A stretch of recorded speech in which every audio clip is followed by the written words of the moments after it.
When Babar Azam signed for the Sydney Sixers in the Big Bash League, expectations were huge. Not just because he's one of Pakistan's biggest cricketing stars, but because wherever Babar turns up, anywhere in the world, people expect class, control, and runs. So, as his Big Bash stint comes to an end, the honest way to describe it is probably this.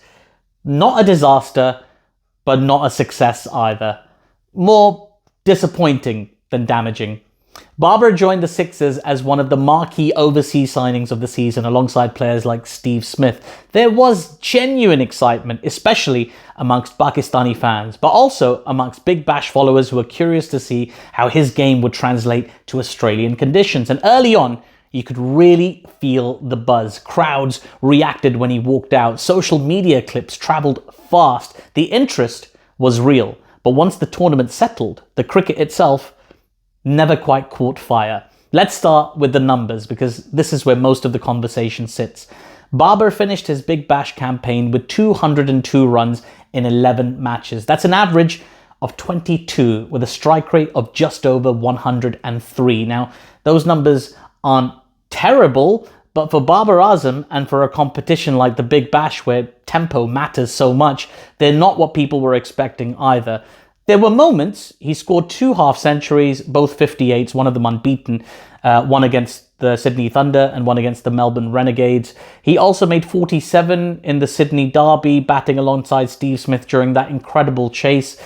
So it's not a case of him being completely out of touch. It's more that his contributions came in a very patchy way rather than shaping the tournament. And in the Big Bash, patchy can disappear very quickly because the BBL is ruthless. If you don't impose yourself early in the games, the tournament simply moves past you. Some of that comes down to role, as Babar has often found himself batting through the power play, anchoring while others played around him. That's a role he's played internationally. But in this league, on these pitches, with these matchups, it doesn't always translate cleanly. There were also a few moments that caught attention, a visible flash of frustration after a miscommunication in the middle, a brief bit of tension during a partnership with Steve Smith that sparked conversation online. That single that was turned down turned out to be nothing major, nothing ugly, but they were just signs of a player feeling the pressure of expectation. And that's something people forget. When Babar plays, he doesn't just play for a franchise, he plays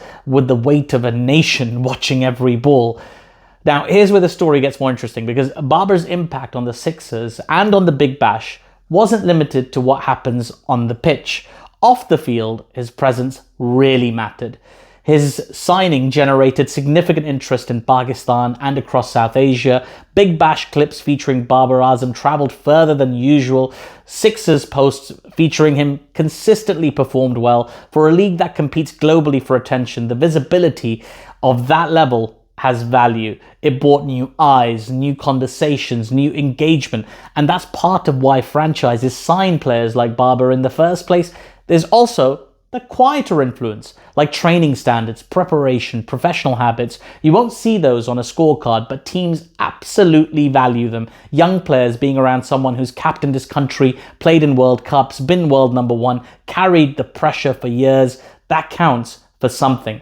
Now, it's also important to mention that Babar's stint ended earlier than planned. He left the tournament to rejoin Pakistan duty ahead of the upcoming international schedule, which meant he wasn't around for the business end of the season, the last 1 or 2 games. And in franchise cricket, timing matters. You're often remembered most for what you do in finals, not what you did in December. So how do we judge the run overall? On pure performance terms, it's fair to say it was underwhelming. He didn't dominate attacks. He didn't redefine games. He didn't have that one signature innings that becomes part of Big Bash folklore.